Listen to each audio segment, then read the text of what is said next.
This handsome man is actually a super swindler with infinite intelligence. His top target is a boss in the largest money laundering ring in Korea, but currently the money laundering boss is in prison, and the location of the huge amount of money is still a secret. So the super swindler disguised himself as a prosecutor to go to prison to meet the money laundering boss. Here, A-Ryeong promised to help him bring the money to a safe place before the police came to search. So the money laundering boss decided to show A-Ryeong where the money was hidden. The next day, A-Ryeong disguised himself as a police officer to go to the place where the money was hidden. He quickly fooled the guards to go somewhere else. Outside, A-Ryeong's teammates were adjusting the building's security system so that the deal would not be exposed. But no one expected that a group of thugs would come later. It turned out that they were the subordinates of the money laundering boss. Seeing A-Ryeong hiding money for them, the whole group of thugs intended to attack him. Suddenly a big man appeared with a friendly smile on his face. It turned out that he was also A-Ryeong's accomplice. A thug rushed in to attack, but he was instantly knocked to the ground with just a few punches from the big guy. He alone was enough to take down all of them. After that, A-Ryeong and his accomplices quickly got in the car and ran away. When the police arrived, the group of super scammers was no longer there. The prosecutor immediately ordered his subordinates to chase. The police car chased right behind the group of super scammers' car. When the police were about to catch up, suddenly a girl on a motorbike stopped them. It turned out that she was the last member of the group of super scammers. The four of them together founded a non-governmental organization specializing in defrauding wealthy criminals for money, especially in places where justice is not served. The super scammers will appear to make criminals pay. After the police lost track of the super scammers, the prosecutor went to see the money laundering boss to congratulate him on his release from prison. However, he also brought the illegal money to question him. It turned out that the super scammers had secretly handed over this money to prosecutor Yang. Now he had to go to prison and not enjoy his illegal money. It was truly a more painful punishment. The prosecutor did not forget to mock the money laundering boss before leaving. After that, the prosecutor began to investigate this super scammer group. They were also known as the F4 group because they had 4 members. This big man's name was Jin-ung. He would take on the group's fights. Bung-min was known as the top hacker in Korea. His job was to hack into security systems to steal information. This beautiful girl is named A-Ryeong. She has excellent driving skills and will help the group every time they run away from the police. Finally, the leader is named A-Ryeong, but all the police know about him is very little. This makes prosecutor Yang an extreme headache.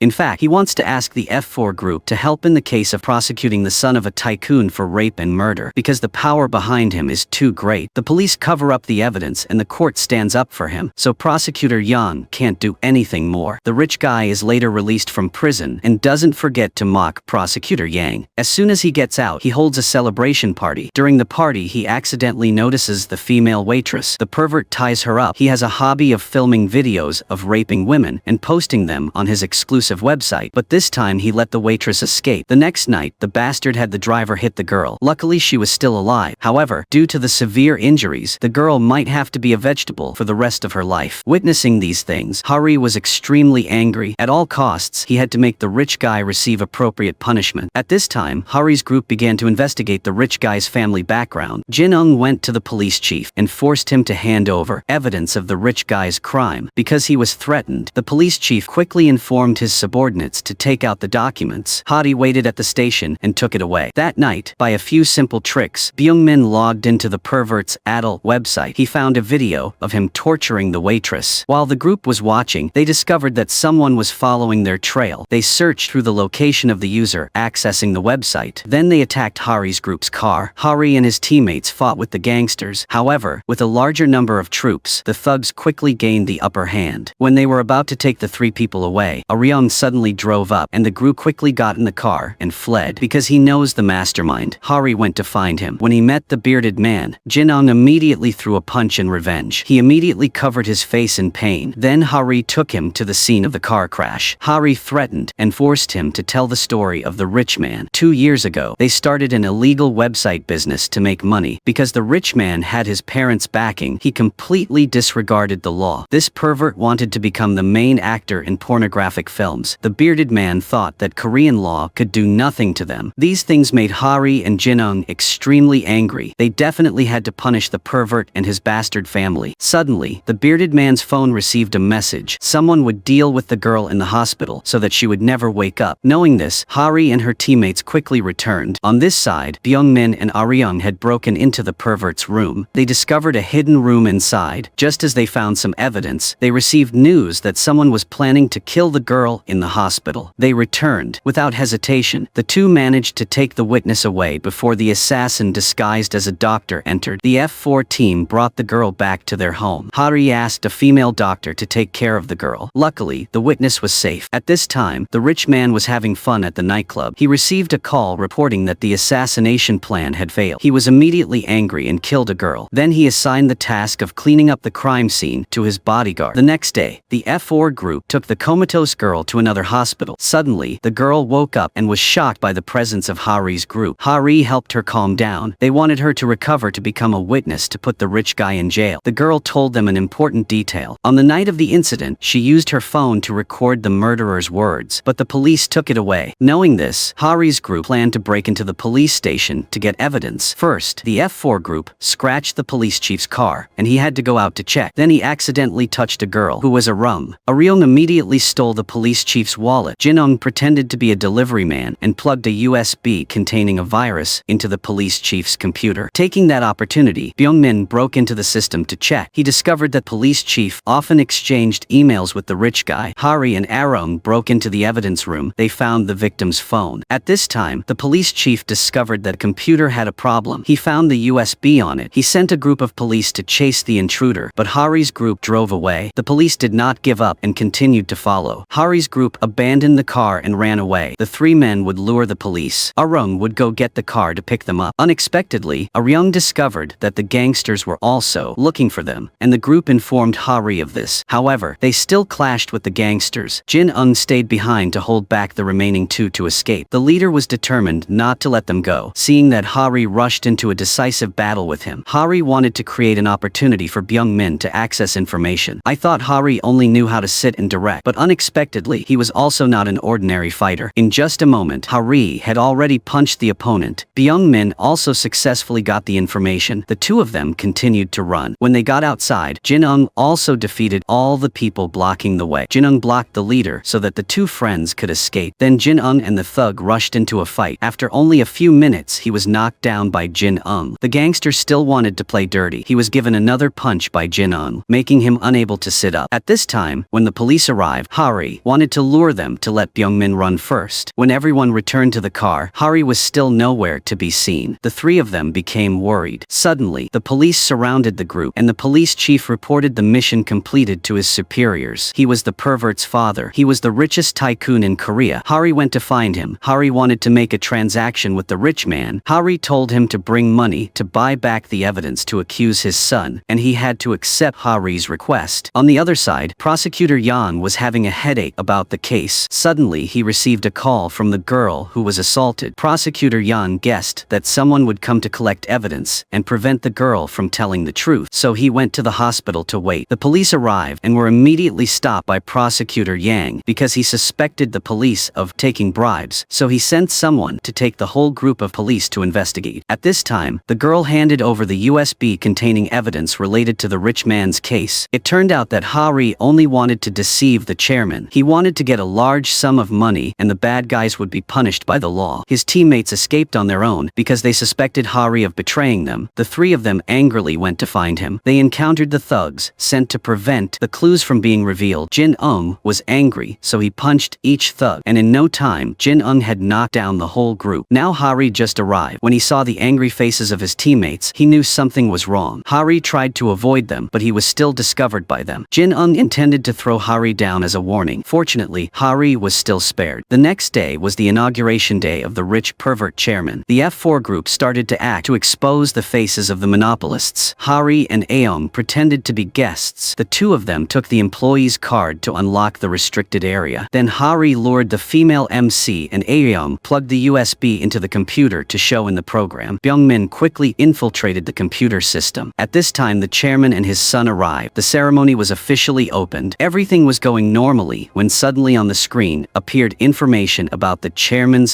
son's crimes. Then there was a recording of him committing the despicable act. The reporters quickly surrounded him and took pictures. The chairman quickly left the ceremony, and his son quickly followed. Outside, the chairman was taken away by prosecutor Yang for bribing officials and opposing the law. Meanwhile, the pervert had escaped into the basement parking lot. He intended to run away, but suddenly a car blocked him. He got out of the car angrily and cursed. Facing him was the contemptuous look and sarcastic smile of Hari's group. The pervert still wanted to attack Hari, but it seemed that his fists could only be used on women. Hari knocked down the pervert with just one blow. After dealing with the F4 group, he got in the car and left. Prosecutor Yang handled the rest, and the pervert had no way to escape punishment. When everything was over, the 4 Hari people went to a secret basement, which was where the rich chairman kept his money. The group was extremely excited to see the large amount of money. Suddenly someone attacked them from behind. It turned out that the person who arrested them was Prosecutor Yang. He was having new troubles with case because the criminal this time was a high-ranking official, so the prosecutor wanted Prosecutor Yang to stop the investigation. This made him extremely angry, since when did the law become so corrupt? He wanted to handle this case himself. The first thing he needed to do was find his teammates, and the F4 group was the first choice. In the afternoon, Prosecutor Yang went to the place where Hari's group was being held, but when he took off the hood, he didn't expect that the person being tied up was his subordinate. The others had already escaped. The next day, Prosecutor Yang continued to investigate Hari's group. Hari unexpectedly came to see him at his home. Prosecutor Yang told Hari that the reason he arrested the F4 group was because he wanted to cooperate with them. At first, Hari did not agree, and the two argued. What Hari wanted was money, and Prosecutor Yang only wanted to catch the criminals. But Hari thought that if the criminals still had money, they could still use it to escape punishment. After a fruitless argument, Hari gave Prosecutor Yang her business card and left. The next day, Prosecutor Yang attended a press conference. The rich man was guilty of corruption and illegal gambling, but Prosecutor Yang's superior told the reporters that the director was innocent. This made Prosecutor Yang extremely angry, and he and his superior had a private conversation. His superior advised Prosecutor Yang not to get involved in this case if he did not want to be fired. This changed Prosecutor Yang's thinking, and now he thought that as long as the criminals were caught, any price he paid would be worth it. He came to find the F4 group to discuss cooperation. Hari's group would help him find evidence, and Prosecutor Yang would take care of the arrest. If they got the money from the criminals, the F4 group could keep it. After a while of negotiation, they shook hands to arrest the director and bring him to justice. Meanwhile, the director still disregarded the law. As soon as he was released from prison, he went to his own fighting ring. He was angry when his best fighter lost to his opponent. He brutally beat the broker. Next time, if he couldn't find a good fighter, he would kill the broker. On the other hand, the people who were protesting the urban project were corrupted by the director, and he embezzled the people's compensation money. Seeing that it was unreasonable, everyone protested against the relocation. Suddenly, a group of thugs came. They were hired to deal with the protesters. All the people were brutally beaten by the thugs. The director attended a party of the nobility, where he met Hari. Hari started his plan by approaching the director. He wanted to investigate information about him. Hari happened to know that the director was looking for a professional fighter, so Hari immediately introduced Jin-Ung in the group to him. With a few moves, Jin-Ung defeated his opponent, which made the director extremely excited. He immediately hired Jin-Ung to work for him. That night, the director continued to organize a big tournament. Hari's group would also start their plan. At this time, Hari and A-Ryeong disguised themselves as security guards, and the two broke into the room containing the director's betting money. Outside, Byung-min infiltrated the security system. He installed a camera to monitor the fighting ring, but the director was not ordinary. He also had a plan. As soon as Jin-Ung began to show signs of losing, the director and his subordinates immediately left. The alarm bell of the arena started ringing, but Byung-min's monitoring system also had problems. Seeing that something was wrong, Jin-Ung quickly took down his opponent. The police raided the illegal betting floor. It turned out that this was the director's trick. He had called the police to make everyone chaotic, and he himself let his subordinates take all the money and run away. Hari and A-Ryeong pretended to be guards and brought out the money, taking the opportunity to rob the car and run away. Unexpectedly, all the money in the car was fake. Hari's group was fooled by the director. It turned out that he was the one holding the real money. The next day, Hari and A-Ryeong went to the director's company. The two wanted to find where he kept the money. They investigated and found out that there was a secret warehouse there. When they knew the location, everyone planned to steal the money. On the other side, Jin-Eung went to the hospital to visit a relative who was also a protester and was attacked by thugs. Here Jin-Eung met the director again. He hired thugs to beat up the protesters. This made Jin-Eung extremely angry. Jin-Eung decided that if he didn't deal with him, he wouldn't be human. Jin-Eung followed him back to the company. In the parking garage, Jin-Eung was about to attack him when a group of security guards rushed in to restrain him. Hari's group had just stolen the director's information. They were about to take the car and run away when they saw Jin-Eung about to be dealt with. The whole group rushed to free Jin-Eung, but Jin-Eung still wanted to take revenge on the director. Seeing that, Hari immediately stopped the car and explained to Jin-Eung. Currently, they had no evidence to charge him. The director would continue to freely do wrong. Only now did Jin-Eung understand the problem. The next day, Hari's group prepared a plan. They would break into the secret warehouse to steal the director's money. At night, A-Ryeong and Byungmin pretended to be employees and entered. They acted out a scene and stole the warehouse manager's keycard. The two broke into the warehouse's surveillance camera room. Byungmin quickly found out where they kept the money. Jin-Eung would deal with the guards first. Meanwhile, Hari went to distract the director's subordinates. They chased Hari everywhere. At this time, A-Ryeong and Byungmin drove to the vault. Jin-Eung also neatly dealt with the guards, but before he could catch his breath, Hari brought a group of thugs to run over. Hari lured a thug to another place and dealt with him easily. A-Ryeong and Byungmin drove the money car ahead. Suddenly, a car rushed out to block the way. The experienced A-Ryeong easily dodged it. The thugs wouldn't lose their money so easily. Their two cars continued to follow very closely. On the other side, the director was meeting his wife when he received a phone call from his subordinate informing him that his illegal betting money had been taken by someone else. The director immediately left his wife behind and ran to solve the problem. At this time, the money truck had reached a dead end. A-Ryeong quickly took the motorbike and took Byungmin to escape. The two left the money on the truck and escaped. Unexpectedly, when the director arrived, he discovered that he had been tricked. The money on the truck was fake money that the director had used to trick Hari's group. He received a phone call from Hari. Hari was holding the real money. He sneered at the stupid director. He was tricked by his own trick. This made the director extremely angry, but he couldn't do anything. Then the director returned to his betting room. The director discovered that someone had come here. It was Hari's group. A-Ryeong went outside to lure the director and the thugs to chase after her. However, no matter how hard they tried, they could not catch up with A-Ryeong. She followed Byungmin's lead and tricked the thugs to run all over the building. The director was tired of chasing A-Ryeong, so he separated himself from the thugs. Later, he entered the arena and met Hari. Hari said some sarcastic words to the director. He also listed his crimes. This made the director angry and confessed everything. Because to achieve his goal, he had to endure his ugly wife all this time. The director's wife heard all this. She left and cut off her relationship with him. The director lost everything from money to position. The last thing he had to pay for his sins was Jin-Eung's punch. The director immediately lost his balance and lay still. When he woke up, he saw the handcuffs in his hand. Prosecutor Yang took over the rest of the F4 team, and his achievements were finally recognized by his superiors. The leader secretly asked Prosecutor Yang to form a special task force. The next day, Prosecutor Yang came to find Hari's team to thank them. He invited them to join the special task force. From now on, Hari's team would have a specific position in the government. This made everyone very excited. Prosecutor Yang started his career a few years ago. The person who led him was Hari's father. This made Hari put his trust in Prosecutor Yang. The truth is that the people who were arrested were not the masterminds. The person behind these people was still a mystery. Hari's father had also hunted him down before, but he didn't expect that he would be framed. This bastard was also the one who killed Hari's father. Not only that, he also forged evidence and turned Hari's father into a corrupt person. Hari wanted to personally bring him to justice and restore his father's honor. Hari brought people involved to justice and gradually reached the person behind him. The target this time was the chairman who embezzled 180 billion won. Byungmin was following him. He discovered that the chairman was afraid of the crime and fled, so he immediately informed his teammates. Hari's group immediately took action. Hari and A-Ryeong drove the car to pick up the chairman. A moment later, he discovered two strangers. He immediately wanted to get out of the car, but what he didn't expect was that the car stopped right in front of the prosecutor's office. Prosecutor Prosecutor Yang's group was also planning to arrest the chairman for investigation, but he came to the door himself. The next day, Prosecutor Yang began to question the chairman. He was curious about who his accomplices were. The chairman admitted that he had a powerful person behind him. He advised Prosecutor Yang to stop if he didn't want to be affected, but Prosecutor Yang had never been afraid of anyone before. He would continue to investigate this case. At night, Hari came to find his girlfriend. Seeing his lover constantly putting herself in danger, she reminded him of something from the past. That time, Hari was seriously injured and came to his girlfriend. Fortunately, she was able to treat him in time. She discovered that her lover was investigating high-ranking officials, so Hari was attacked by an assassin and seriously injured. A while later, Hari woke up. He saw his lover crying because she was worried about him. He didn't know what to say to comfort her. Back in reality, Hari's group planned to investigate the chairman's manager. Suddenly, Hari saw A-Ryeong's unusual behavior. He took her to a corner to ask her something, but A-Ryeong refused to tell Hari, and she was angry and left. A-Ryeong went to find a thug who had kidnapped her sister. In order to save her sister, A-Ryeong had to carry out a difficult mission. That night, Hari's group followed a group of thugs who were subordinates of the corrupt chairman. He was delivering money to the manager when suddenly the police arrived at the scene. The thugs immediately ran away. Hari quickly chased after them. Suddenly, a car rushed out to block him, and the driver was A-Ryeong. Before Hari could regain his composure, the police arrived to take him to the police station. When he heard this news, Prosecutor Yang immediately ran over and rescued Hari so he could continue the investigation. At this time, A-Ryeong had completed her mission. She wanted the thug to release her sister, but her sister had been taken to some rich men. Knowing this, A-Ryeong was extremely angry. She knocked down the thug and threw him out. Then A-Ryeong broke into the rich people's house alone. She knocked out perverted old man and took her sister away. The old man quickly sent someone to chase the two girls. After going a distance, A-Ryeong's car was stopped. She immediately got out of the car to stop the thugs, but A-Ryeong alone could not do anything. They then knocked A-Ryeong out. The younger sister was also taken away. It turned out that the person blocking the road was also a bastard. When she woke up, A-Ryeong found herself in an abandoned house. The thug she threw out of the car last night was also here. He told A-Ryeong a hidden secret. It turned out that the younger sister wanted to join the gang, so she and the thug set up a play to deceive A-Ryeong. A-Ryeong was in pain because she trusted the wrong person. On the other side, Hari was questioning the manager he had captured earlier. At first, he refused to confess, but when Jin-Eung threatened him, the manager was scared and revealed the political boss. But when Hari's group investigated him, they couldn't find any information about him. The political boss hid his identity too well. At this moment, Hari suddenly remembered A-Ryeong. He hadn't been able to contact A-Ryeong for the past few days. Byung-min remembered that she had mentioned an orphanage before. The car A-Ryeong drove in last night also went missing in this area. Knowing that, the group came here to search. Hari asked the orphanage director about A-Ryeong. Through his story, he saw a few unreasonable things. Hari began to suspect the director. It turned out that the director was the one who gave the orders to the thugs. Because he was afraid that Hari's group would find out something, he immediately sent someone to follow them. At this time, Hari and his teammates were scouting around the orphanage area when Hari suddenly discovered strange traces on the road. He stopped the car to check. Hari discovered that there was a camera installed in that area. The group immediately went to the police station to watch the video footage from last night, and they discovered that A-Ryeong's car had passed through here. That path only led to two places. One was the abandoned house that used to be the orphanage director's residence. The second was the orphanage just now. Knowing important information, Hari and his teammates split up to act, but they did not know that the stalker had reported the news to their superiors. On the other side, the director and his accomplices hid the stolen money. After that, he returned home and tortured A-Ryeong. Suddenly, someone rang the doorbell. It turned out that Hari had found the house. He wanted to go inside to check. The director began to get nervous. He hid a knife and planned to kill Hari, but he discovered it. The two immediately got into a fight. With a few basic moves, Hari easily defeated the fake director. Meanwhile, Jin-Eung and Byung-min drove back to the orphanage and were stopped by thugs. With a much larger number of people, they quickly defeated the two. The leader was the one who went with A-Ryeong the day before. He said that he had raped the girl to provoke the two. This made Jin-Eung extremely angry. He suddenly escaped from control and beat up the thugs. Hari found A-Ryeong. A-Ryeong felt remorseful for betraying everyone. Hari did not blame her because everyone in the team had long considered her a sister. Hari rescued and took A-Ryeong out. At this time, the director had regained consciousness and was threatening with a gun. Suddenly, a person was thrown into the house. It was the director's subordinate. Their plan to kill Jin-Eung and Byung-min failed. Jin-Eung conveniently gave him a painful punch. Realizing that everything was in vain, the director quickly ran away. Outside, the gangster gangsters had come to clear the way for the leader. The three men rushed into the fight with the thugs. Although they were outnumbered, they were not weak at all. The thugs fell one by one. Taking this opportunity, the director got into the car and fled. A-Ryeong immediately drove after them. In terms of driving ability, he could not compare to her. Even though he tried everything, the director still could not escape. A-Ryeong, his car lost control and crashed into the side of the road, and the director was stunned and unconscious. At this time, prosecutor Yang arrived at the scene to handle the matter. The thugs were immediately arrested. The director was also taken to the police station. The next day, Hari came to interrogate him. He discovered that the director was dead in the room. He was afraid of being punished, so he left this world. So the director is still not the one behind it all. There must be a political boss who ordered his subordinates to kill the director. In a presidential election press conference, this commissioner promised the people of Korea that if he was elected, he would work hard to eradicate prostitution. But that night he harassed a female secretary. The girl was scared and ran away and called the police. But unexpectedly, the police were the subordinates of the perverted commissioner. They put drugs in her luggage to frame the poor girl. The girl was immediately arrested. The next morning, prosecutor Yang came to find Hari's group. In the director's accounting book, there was an illegal amount of money transferred to the commissioner's account. Maybe he was the one behind the scenes supporting the corrupt criminals. Prosecutor Yang wants the F4 team to investigate this case, but Hari disagrees because the commissioner is not someone they can touch. In the afternoon, Hari attends a lawyer's trial. He is an upright person. The lawyer is participating in a difficult case. This girl is guilty of drug trafficking, but she keeps insisting that she is innocent. The female secretary thinks that the commissioner framed her because he failed to harass her. Everyone is against the female secretary and covers for the commissioner. Only the lawyer defends her, but he is completely weak. Witnessing all this, Hari feels angry. He will start to participate in the investigation of the bastard commissioner. That night, Hari goes to jail to interrogate the female secretary. She tells him everything that happened. The secretary regrets what she did. She thinks that she should have kept quiet. Then she would not be in this situation. Hari encouraged the girl. He promised not to let her suffer injustice, and the perverted commissioner would definitely be punished. The next day, Hari started investigating the female secretary's colleague. He got her drunk and stole her phone. After going out, Hari copied the information of the phone to the memory card. Hari's group discovered that there was a message inside. Someone had used money to bribe the female colleague to give false testimony in court. On the other side, the lawyer was having a secret meeting. This girl was the close subordinate of the commissioner's wife. It turned out that the wife was the one who handled the barriers for the commissioner. She hired someone to kill all those involved in the voter bribery case. But there was still one person who escaped, and he took a large sum of money and fled. The subordinate was afraid of the wife's tricks, so he brought the evidence he had to the lawyer. She hopes that the bad guys will be punished by law. At this time, Hari's group is investigating the bribe money of the commissioner. They discovered that someone took billions of won from the commissioner and escaped. After tracing them, they got the location of this person, and the group immediately set out to find him. At the same time, Hari also informed prosecutor Yang, who quickly gathered everyone to prepare for battle. When Hari's group arrived, it was too late. The person holding the money was no longer there. A-Ryeong discovered a blood stain. A woman told them that person holding the money had been taken away by thugs. They brought him to the commissioner's wife, and she immediately ordered someone to kill the person holding the money. But the wife said that there was more than one traitor. Someone told her that there was another traitor inside. Unexpectedly, the person who reported the news was the lawyer. Everyone thought he was an upright person, but this lawyer was a bastard. The female subordinate was quickly reported by him, and the lady immediately sent someone to deal with the girl. After that, she and the thugs left. Hari's group and prosecutor Yang arrived too late. The female subordinate and the moneykeeper were both dead. Everyone was helpless because the most important clue had been dealt with. On the other side, the lawyer was talking to a mysterious person. At this time, everyone took the female subordinate, who still had signs of life, to the hospital. Hari helplessly went outside. He made a phone call to someone. This person agreed to support Hari. A moment later, the doctor came out. He informed everyone of the bad news that the girl had died. In fact, someone in the hospital had influenced this case. He had forged another medical record. The lawyer went to see the commissioner's wife. Because he did his job well, she paid him a large sum of money. It turned out that this lawyer was a fake. Many years ago, he was a colleague of prosecutor Yang. After retiring, the lawyer built a career to gain people's trust. He always pretended to be on the side of the victim, but in fact, he secretly received money and sent innocent people to jail. Once again, his tricks continued with the poor secretary. Back to reality, Hari brought the lawyer's file to prosecutor Yang. He began to suspect the lawyer, and prosecutor Yang also recognized him. Hari analyzed the details related to the lawyer for prosecutor Yang. Hari thought that he had received 5 billion won from those bastards in power. The F4 team will investigate this lawyer. The next day, Hari went to find a reporter. He threatened to make his affair public. Taking advantage of that, Hari borrowed his identity and pretended to be a reporter to spread rumors that the bastard commissioner took bribes and raped his secretary. As a reporter, Hari went to find the lawyer. He told him that prosecutor Yang was investigating the commissioner. The lawyer also received a call from the commissioner's wife. The wife threatened the lawyer that if he didn't handle this matter well, he wouldn't be able to live. That made the lawyer worried. He immediately went to the prosecutor's office and warned prosecutor Yang, but the lawyer had found the wrong person. Prosecutor Yang was still looking for him. He presented evidence to charge the lawyer. He was involved in many cases of bribery, falsification of evidence, and money laundering for high-ranking leaders. But as a lawyer, he knew that these things could not be charged against him. He denied and challenged prosecutor Yang. After leaving the prosecutor's office, the lawyer was followed by Hari's group. He went to a restaurant to meet several officials, including the incoming chief prosecutor. At this time, A-Ryeong disguised herself as a waitress and entered. The lawyer carefully examined her, but fortunately, the restaurant manager came to the rescue. A-Ryeong escaped danger. She quickly installed a wiretap under the table. It turned out that the manager had been bribed by Hari. On the other side, prosecutor Yang came to find his lawyer friend. He asked his friend to help investigate the bastard lawyer. Then this friend sent prosecutor Yang a photo of a broker, who was the one who helped the bastard lawyer launder money. When prosecutor Yang returned to the police station, the successor director came to find him. The director did not want prosecutor Yang to continue to participate in this case. Suddenly, the current director came in. He took out the recording from the wiretap, which contained a conversation between the successor director and the bastard lawyer. He accepted bribes and colluded with the lawyer. If this matter was not exposed, the successor director could not prevent prosecutor Yang from investigating. At this time, Hari's group searched for the place where the bastard lawyer hid the money. They discovered a female law school professor at his house. She helped the lawyer take the money and hide it somewhere else, which was in the professor's office at school. The next day, Hari's group set off to the place where the money was hidden. On the way, Hari received a text message that prosecutor Yang had found the broker. Hari's group immediately stopped the car and split up to act. He would go catch the broker, and the other three would go get the money. But they didn't know that this broker was just a trick of the lawyer. He had colluded with prosecutor Yang's friend. They wanted to deal with prosecutor Yang. The lawyer had set a trap and was waiting there, but the person who came was not prosecutor Yang, but Hari. The broker sent Hari's photo to the lawyer, and he immediately recognized Hari. Hari once pretended to be a waiter to investigate the lawyer's party. He sent thugs to his house to assassinate Hari. After a while of resistance, he was stabbed by the thugs. Luckily, Hari quickly jumped out of the house and escaped them. Meeting an acquaintance, the bastard lawyer smiled evilly. When Hari entered, the broker was already waiting. In his hand was an accounting book of the lawyer's illegal money. A group of thugs rushed in. They had prepared in advance. Hari was not afraid and closed the door. Hari fought the thugs alone, but he was not weak at all. Hari defeated them one by one. The group of prosecutors Yang also arrived here. When they went inside, they only saw the thugs lying on the floor. Hari quickly chased after the broker. He hid in the trunk of the car and tricked Hari. But when it came to fraud, Hari was not inferior to anyone. He stole the accounting book and handed the broker over to prosecutor Yang. A while later, prosecutor Yang called, asked Hari to hand over the book, but Hari told him that he had a bigger plan. On the other side, the three remaining members of the F4 group were searching the school. The lawyer's corrupt money was hidden here. After a while of searching, A-Ryeong found the money inside the personal cabinet. Suddenly, the thugs came. They wanted to take the money back. Jin-ung and A-Ryeong immediately fought with them. They were put in a weak position. Byung-min saw the dangerous situation and immediately took a fire extinguisher and sprayed it on the thugs. Jin-ung stopped to block their way. Taking the opportunity, A-Ryeong and Byung-min took the money and left first. Then they drove back to pick up Jin-ung. The thugs were slow and could only helplessly watch them leave. At this time, Hari contacted A-Ryeong. He had a new plan for them. Hari contacted the lawyer and provoked him. Knowing that his plan had failed, he drove to find Hari. The lawyer was about to stab Hari to death when suddenly another car hit Hari. The person who caused the accident immediately took him to the hospital. In the hospital room, the doctor diagnosed that Hari might not wake up. The three teammates helplessly ran out. The thugs followed Hari's group to the hospital. They were determined not to let them go. Luckily, the F4 group was rescued by the group of prosecutors Yang. The lawyer also went to the hospital to assassinate Hari. Hari suddenly woke up. He pretended to seduce the lawyer to get information, but he checked around to see if there was a wiretap. When he was sure it was safe, he confessed everything he had had done. He had accepted bribes, forged evidence, bribed high-ranking officials, and committed many other illegal acts. He told Hari everything because the lawyer would end Hari anyway, but he didn't expect that everything from beginning to end was Hari's plan. The person he had contacted earlier was his girlfriend who worked at the hospital. She had asked her colleagues to arrange for the lawyer to break in. The scene of him attacking the patient had been captured by 3 people from the F4 group. Moreover, this TV was actually a tape recorder, and the lawyer had missed it. Inside was the lawyer's entire confession. Prosecutor Yang was ready to escort him away, but he ran away. Unfortunately for him, Prosecutor Yang was already waiting outside. Very quickly, the handcuffs were in the hands of this bastard. The people related to the lawyer were also quickly arrested, including the commissioner's wife. She refused to admit her guilt and even loudly threatened Prosecutor Yang, but Prosecutor Yang let her meet her subordinate who was still alive. The female employee stood up as a witness against the commissioner, leaving her unable to deny anything. It turned out that Hari had contacted his girlfriend before, asking her to find someone to help him fake the medical record and bring the witness to his home for treatment. Hari's group came here and was very happy because the female employee was still alive. She would be a beneficial witness for them. The next day, the press reported the scandal of the commissioner's wife and the bastard lawyer. This would be very disadvantageous for the commissioner because this was a sensitive time for the election. In prison, the lawyer was talking on the phone with the political boss. He asked him to rescue him, but the man refused harshly. At this time, Prosecutor Yang was looking for evidence in the lawyer's house. They discovered that his phone was missing. Hari took it away. He used the lawyer's phone to call the political boss. He didn't care and threw his phone away. Hari didn't need the lawyer's phone anymore. That night, the F4 group had a meeting to celebrate. Hari suddenly wanted to go to the bathroom. A man left his phone in the bathroom. Hari picked it up and found out that it was the lawyer's phone. He chased after him, but the man had disappeared. On the other side, several leaders had a secret meeting. They wanted the commissioner to withdraw from this election. A man appeared. He was the political boss. This person declared to the leaders that they should continue to let the commissioner participate in the election. He would handle everything neatly. The next day, the commissioner held a press conference. He wanted to regain his reputation because his wife had committed a serious crime. The commissioner declared that he would let the prosecutor's office severely punish his wife. He also took full responsibility for not managing his wife well. This is part of the political boss's plan to regain the people's trust. The next morning, Hari went to find her girlfriend. She told Hari something important. Her father had returned and he had taken a key. Many years ago, her father had embezzled a huge amount of money. When he was discovered, he hid the money and fled abroad. The lost key was the one to open the safe that held the 180 billion won that her father had embezzled. Prosecutor Yang was furious when he knew of this because the task force that took charge of the case that year was Prosecutor Yang's team. They were the ones who let the corrupt man escape. Prosecutor Yang's superiors were also affected and died unjustly. Hari said to let him help Prosecutor Yang handle this case. What he needed to do was keep it a secret because there were many people following him. Hari did not want to let what happened a few years ago happen again. But Prosecutor Yang told this story to the chief prosecutor, who was the person he trusted the most. The chief prosecutor could also help a lot in this case. In prison, someone visited the money laundering boss, who gave him the file and asked him to deal with some obstacles. The money laundering boss met Hari again, the person who had put him in prison. When he decided to take on this case, he was later released. This was the trick of the political boss, who had been manipulating everything from the beginning. The next day, Hari and his teammates went to his girlfriend's house to investigate. Bong-min got the data on the computer. The girlfriend's father had used it to text someone who had helped her father launder money. Bong-min used his talent and found the location where the 2 people had arranged to meet. The F4 group wanted to come here to arrest the girlfriend's father. To do that, they had to make this man appear. Because he had to run away once, he would be very careful. Hari knew that the person who helped him launder money had a hobby of playing golf, so he joined one of his matches. A-Ryeong pretended to be a waiter. She seduced the money launderer and installed a recorder on him, and at the same time she stole the man's phone. Then Byung-min imitated the money launderer's voice and made an appointment to meet his girlfriend's father. Knowing the time and place, everyone immediately set off. On this side, the money launderer was captured by the money laundering boss. He questioned the man about the location of their transaction. The scared man told the location to the money laundering boss. At this time, Hari had arrived at the meeting place and met his girlfriend's father. Suddenly, the money laundering boss and his thugs appeared here. They wanted to kill Hari and her father. Meanwhile, the prosecution's office was searched. Seeing this scene, Prosecutor Yang was extremely angry. He shouted and asked Who allowed them to do that? He did not expect that the person who gave the order was the chief prosecutor. Prosecutor Yang trusted the wrong person. The chief prosecutor publicly announced the arrest of the criminal to the press, and he also ordered the police to coordinate with Prosecutor Yang to do this. At this time, Ha-Rye was fighting alone against the thugs, and the father took the opportunity to escape. There were too many thugs, so Ha-Rye was in danger. Luckily at this time, his teammates arrived in time. They rescued Ha-Rye so that he could chase after the man who had run away. He was cornered by the thugs, and just as Ha-Rye arrived, Ha-Rye rescued him and pulled him away. After that, they hid in a room and escaped the pursuit of the thugs. Ha-Rye called Prosecutor Yang to report the situation and ask for help, but Prosecutor Yang was being interrogated by his superiors, so it was inconvenient to answer the phone. The director used the call to find out Ha-Rye's location, and the police arrived very quickly. Ha-Rye immediately dragged his girlfriend's father away, and his team drove to pick him up in time. The F4 team took the man back to their base. Now, everyone in the team was very angry. They suspected that Prosecutor Yang had betrayed them. On this side, the political boss contacted his subordinates. He knew that the plan was on track. They had captured a mysterious hostage. The next morning, Ha-Rye woke the man up, and they were going to the place where the money was hidden. Their way was blocked by the police, and it turned out that the director had issued a wanted notice for Ha-Rye. After getting out of the car, Ha-Rye used only a few basic punches to defeat all the police. Then everyone went to the pier. They stole a canoe to go to the island where the money was hidden. On the other side, Prosecutor Yang could not sit still. He and his colleagues also set off for the island. At this time, the F4 group drove the man to the place where the money was hidden, but they still didn't get there until nightfall. They were tricked by the man and went in the wrong direction. Ha-Rye helplessly told him to get out of the car to talk. Until now, he still didn't trust Ha-Rye. Suddenly, a policeman gave them an electric shock, and Ha-Rye collapsed on the spot, unconscious. The two policemen drove the wanted criminal to the police station. On the way, they were stopped by a car. It turned out that the money laundering boss had come to arrest Ha-Rye. On this side, Ha-Rye's teammates couldn't contact him. Byung-min used GPS to find Ha-Rye's location. When they arrived, they encountered a group of thugs. Jin-Eung rushed in and beat them all up. While everyone was fighting in chaos, the man escaped first. Seeing this, Ha-Rye chased after him. The man didn't expect that he had a GPS device attached to him. Ha-Rye followed him to the front of the vault, where Ha-Rye admitted that his daughter had asked him to ensure her father's safety. He advised his father-in-law to surrender, and only then did he remember his daughter. The father began to feel remorseful. He promised to surrender and testify to catch the mastermind. Ha-Rye's teammates had finished off the thugs. They got in the car and followed Ha-Rye's location. Suddenly, a car came and stopped them. It turned out to be Prosecutor Yang's car. He came to explain everything to the F4 group. Everyone understood everything clearly and made peace with each other. After that, everyone went to Ha-Rye's place. Prosecutor Yang took the father away and said goodbye to Ha-Rye's group. The next day, Prosecutor Yang took the father back to the port. His daughter went to the place to meet her father. Prosecutor Yang also let the two reunite. Suddenly, someone pulled out a gun and shot. It was Prosecutor Yang's loyal subordinate. The father died right in front of his daughter. The girl was in so much pain that she couldn't stop crying. Prosecutor Yang and the F4 team witnessed everything and were shocked. Now all their efforts were in vain. The only witness was murdered. This was the political boss's backup plan. He had his subordinate's wife and child kidnapped. Then he forced him to kill the only witness. The subordinate was immediately subdued by his teammates. In prison, he kept apologizing to Prosecutor Yang. Prosecutor Yang also sympathized with the subordinate's situation. Later, Prosecutor Yang found his wife and child. Mr. Yang also promised that he would send someone to protect them. Prosecutor Yang asked who gave him the order, but the subordinate had no idea. He only remembered that there was a tattoo on his neck. At this time, Byung-min is investigating Ha-Rye. It turns out that Ha-Rye is the son of the prosecutor who died 15 years ago. When Ha-Rye caught him, Byung-min was startled and hid it. It turns out that Byung-min had previously participated in the case of falsifying evidence and falsely accusing Ha-Rye's father of corruption. Now he feels regretful and does not dare to face Ha-Rye. At home, Ha-Rye cannot contact Byung-min. He worriedly turns on Byung-min's computer to see and sees that his teammates are investigating him. Knowing that Byung-min has discovered his identity, Ha-Rye immediately drives to find him. Ha-Rye thinks that Byung-min thinks he is lying, so he leaves. On the other side, A-Ryeong goes to ask for news about her father because a woman told A-Ryeong that her father was involved in the election 15 years ago. A-Ryeong goes to find a drunk man. He is a very close friend of her father. The man told A-Ryeong the truth that her father was killed by that person. The person in the story was the political boss. A-Ryeong began to panic. She didn't know what to do next. Now only Jin-Eung was left at home. When he went to see Hari's room, he discovered that Hari had been investigating people related to the political boss for 2 years. Jin-ung also recognized one of them who had been hunted by him. At this time, Byung-min went to the political boss's secret base. He wanted to steal information to make up for his mistake with Hari. However, as soon as he had just entered the E system, an alarm signal was sent to the political boss. He sent the money laundering boss to arrest the intruder. Luckily, when they arrived, Byung-min had already stolen the information and escaped, but the thugs were determined not to give up. Byung-min sent an email containing the stolen information to Hari, and he himself lured the thugs away. But unfortunately, he was caught by the money laundering boss, who brutally beat Byung-min. At this time, Hari received Byung-min's email. He used it to find his teammate's location. When he arrived, Hari saw that his friend had been beaten up. He rushed in and beat up all the thugs by himself. Hari saved his friend and escaped from the enemy. The political boss was extremely angry when he heard the news. He immediately ordered someone to deploy the next plan. After escaping from the thugs, Hari opened the email that Byung-min had sent. In it was the entire plan of the political boss. Hari discovered that his next move was to kill Prosecutor Yang. Hari immediately called to inform him. On this side, Prosecutor Yang received a phone call. Someone secretly made an appointment to meet him. Prosecutor Yang left but forgot his phone. When Hari called, Prosecutor Yang's subordinate picked up the phone. The girl told him the location where Prosecutor Yang would go. Hari hurriedly informed his teammates. A-Ryeong and Jin-ung heard the news and immediately ran to find Prosecutor Yang. At this time, he had arrived at a building. Coincidentally, this was the place where his boss died 15 years ago. Although he was suspicious, Prosecutor Yang still went in. In the elevator, Prosecutor Yang opened his phone to see. He saw many missed calls from Hari. He answered the phone and was reminded by Hari that someone wanted to kill him. When Prosecutor Yang looked up, he saw that the person in the elevator had a tattoo on his neck. He was the person who appeared in the testimony of his subordinate. He immediately strangled Prosecutor Yang. Luckily, Jin-ung arrived in time. He stayed behind to hold the killer back so that Prosecutor Yang could run away. But the killer was not alone. Many thugs wanted to kill Prosecutor Yang. Suddenly, someone pulled him away. He came and took Prosecutor Yang away. When they went outside, they met Hari, who came to help. Just when they thought everything was over, suddenly someone drove up. Prosecutor Yang was seriously injured while saving A-Ryeong. Everyone panicked because they thought Prosecutor Yang was dead. If so, all their efforts from the beginning until now would be in vain. Luckily, Prosecutor Yang was still alive. At this time, the thugs had finished with Jin-ung. They were about to take Jin-ung away when Jin-ung suddenly woke up. He quickly broke the siege and escaped outside. Everyone took Prosecutor Yang away and saw the thugs chasing Jin-ung. Hari drove the seriously injured Prosecutor Yang ahead. A-Ryeong turned back to pick up Jin-ung and escaped together. Hearing this news, the political boss began to worry. He ordered his subordinates to carry out the final plan. At this time, Hari had brought Prosecutor Yang safely back to the base. Hari told him the whole truth. Prosecutor Yang knew that the director he trusted the most was also on the side of the villains. He could not accept this fact and wondered why everyone was on their side. Then he asked about Hari's true identity and why he still participated in this case, knowing it was so dangerous. Finally, Hari confessed to Prosecutor Yang that he was the son of the prosecutor who died 15 years ago, and his father was also Prosecutor Yang's superior. Hari wanted to expose the political boss and bring him to justice, so Prosecutor Yang could completely trust him. Hari would complete the remaining tasks alone. Before leaving, Hari looked back at the house that had many memories. He remembered the happy times with his teammates. When the other three returned, they could no longer see Hari. Only Prosecutor Yang was here. The three people guessed that Hari acted alone and that he was targeting the political boss. Knowing that, the three people decided to help him approach the political boss more easily. The next day, the director held a press conference. He announced that Prosecutor Yang had accepted bribes because he was afraid of confessing. He left this world. The police searched Prosecutor Yang's house and found some money. The director had arranged it. However, Prosecutor Yang's body was still not found. Many people were skeptical and thought that Prosecutor Yang did not commit any crime. The subordinates went to the director's office to request a reinvestigation, but unexpectedly, he disbanded Prosecutor Yang's team. Everyone was extremely angry, but could do nothing. The director insisted on finding Prosecutor Yang and killing him. He used the GPS to track Prosecutor Yang, and a group of police immediately set out. The director even allowed them to carry guns and kill them when they found the person. The police went to an abandoned house. It turned out that Hari had arranged everything. He left Prosecutor Yang's phone to distract police. Hari gently dealt with a policeman and took his gun. Then Hari went to the director. He kidnapped him and took him to another place. Hari held a weapon and threatened the director. He asked about his motive. It turned out that the political boss had had given the director a large sum of money and promised to bring him to a higher position. The greedy director had joined the political boss's plan. He confessed all this to A-Ryeong. A-Ryeong had recorded the conversation. A-Ryeong also took the opportunity to teach the director a lesson. Law enforcers must not break the law. In the end, A-Ryeong left him behind and left. On the other side, his teammates began to act to support A-Ryeong. Byung-min hacked into the political boss's computer system. His purpose was just to annoy them. The money laundering boss immediately went to find the saboteur. Byung-min and A-Ryeong lured him to chase. A-Ryeong lured the thugs to the port and then to the police station. The police quickly followed them, and he also lured them to the port. The thugs and the police confronted each other, but they were on the same side. The leader even confessed to this. However, this was the plan of the F4 group. The three asked Prosecutor Yang's subordinates for help. Prosecutor Yang's group appeared in time. They heard all the leader's confession. All the bad guys were taken away by Prosecutor Yang's group. At this time, the director returned to see the political boss. He was extremely angry because Prosecutor Yang's body had not been found. Today, because of the news that Prosecutor Yang had passed away, the director could not officially announce the closure of the case. Seeing that, the political boss immediately threatened the director with corpse so that he could carry out the final step of the plan. But the political boss did not expect that his murder was recorded. It turned out that A-Ryeong had installed a hidden camera on the director. The political boss was very angry with the useless director who ruined his plan. A-Ryeong used the director's phone to call the political boss. He wanted to meet the political boss. The next day, Prosecutor Yan woke up. A-Ryeong's girlfriend was taking care of him. She gave him a piece of paper that A-Ryeong left behind. After that, Prosecutor Yang returned to the office. He went to arrest the director. The director was planning to bring out the fake corpse to announce that Prosecutor Yang was dead, but the living person returned in front of him, causing the director and the political boss's plan to fail. That night, A-Ryeong went to see the political boss. The two talked for a long time. The political boss admitted everything he had done. He wanted to arouse A-Ryeong's hatred, which made A-Ryeong angry. A-Ryeong taught him lessons about the law of cause and effect. A-Ryeong threatened to kill the political boss, but the political boss did not believe that he dared to pull the trigger. Suddenly, the thugs appeared to rescue their master. It turned out that the political boss had challenged him just now. To make A-Ryeong lose his guard, the thugs rushed to beat A-Ryeong up, and the political boss even grabbed a gun and pointed it at him. Luckily, A-Ryeong's teammates arrived in time, and they immediately rescued A-Ryeong. The two sides fought fiercely. Taking advantage of the chaos, the political boss fled. Seeing that, his teammates stayed behind to block the enemy so that A-Ryeong could chase after the political boss. The three of them quickly defeated all the thugs. Jin-ung was angry and immediately retaliated against the old grudge. He beat the guy with the tattoo up so that he would remember it for the rest of his life. The group members immediately followed A-Ryeong. The political boss got in the car and escaped. A-Ryeong also took the car to chase after him, but unexpectedly his teammates stopped him. They did not want to continue to stand aside. A-Ryeong was afraid of losing him, so he was very impatient, but he forgot that there was a genius hacker in the group. Byung-min had installed a GPS in the political boss's car. Knowing where he was going, A-Ryeong's group set out to chase. A-Ryeong did not want to stop her teammates anymore. Then three men got in a car and A-Ryeong drove behind. Suddenly her car broke down on the road. It turned out that this was A-Ryeong's plan. The men did not want the only girl in the group to face danger. A-Ryeong sat helplessly in the car crying. She understood her teammates' feelings for her. Later, A-Ryeong's group also arrived at a building. The political boss came here to meet with several leaders of the same faction. The three men began to act. Jin-ung dealt with the security guard quickly. The three took the door card and successfully broke into the control room. A-Ryeong pretended to be a security guard and followed Byung-min's instructions. On this side, Jin-ung was in charge of turning off the fuse. The building suddenly had a power outage. A-Ryeong used his dark vision goggles to get past the security guard. Then he quickly entered the meeting room of the leaders. Here, he secretly installed a camera in the room. After finishing, A-Ryeong opened the door and quietly left. Thus, the plan was a complete success. When the power came back on, the closed meeting of the officials began. They did not expect that the conversation was broadcast live. All the people saw the fake faces of the high-ranking officials. Suddenly, A-Ryeong appeared in the room, surprising everyone. It turned out that after finishing the job, A-Ryeong did not leave because he had another goal. A-Ryeong wanted to clear his father's name. Everyone who saw this news was shocked. The plan to frame the prosecutor 15 years ago was exposed. Prosecutor Yang saw the live broadcast. Jin-ung called to inform Prosecutor Yang of the location, and he and his colleagues immediately set off. The revelation of everything made the political boss very angry. He admitted that he had set up everything himself. The political boss's identity was also exposed. He was the advisor to high-ranking officials because the useless leaders wanted to find a way to cover cover up the bad things, they found someone to help them do it, and the political boss appeared at the right time to meet all the needs of the bastard leaders. He also gradually took control of the leaders and forced everyone to do as he pleased. Everyone was afraid of the political boss, but A-Rye stood up to expose him. After everything was resolved, A-Rye turned around and left, but he and his two teammates were chased by the bodyguards. On the rooftop, the three of them lay down because they were tired. A-Rye asked her two teammates if they regretted it, but they were happy because it was really interesting to see A-Rye carrying out justice. Bungmin took out his phone to check in for the last time, and they sent their wishes to the only girl in the group. A-Ryeong returned home and saw the video that everyone sent. She was extremely happy. From now on, she will live the way she wants. At this time, the police rushed in to arrest the three of them. Seeing them being escorted, Prosecutor Yang came to explain for them, but A-Rye signaled him to stop. His purpose was completed, so A-Rye had no regrets. He also advised Prosecutor Yang to stay and continue to chase the criminals. However, Prosecutor Yang did not want to let them go to jail after their contributions. A few days later, the trial of A-Rye and her two teammates took place. Prosecutor Yang took out the phone they often used to exchange information, but the data on it was all erased. He was really out of options and had to sentence each of them to 15 years in prison. The police took them to serve their sentences. Outside, Prosecutor Yang came to thank them for their sacrifice. The three wished Prosecutor Yang a good job, and then they were taken away by a police car. Unexpectedly, the driver was A-Ryeong. It turned out that A-Ryeong had stolen the car keys. The four were happy to see each other again. A-Ryeong sped up and took the group away. She soon lost the police. Prosecutor Yang went to the F4 group's secret base to search, but they couldn't find anything there. Someone had taken all the money and left only 30,000 won. Prosecutor Yang laughed helplessly. The drama ended here. Thank you for your attention and watching. Goodbye and see you again.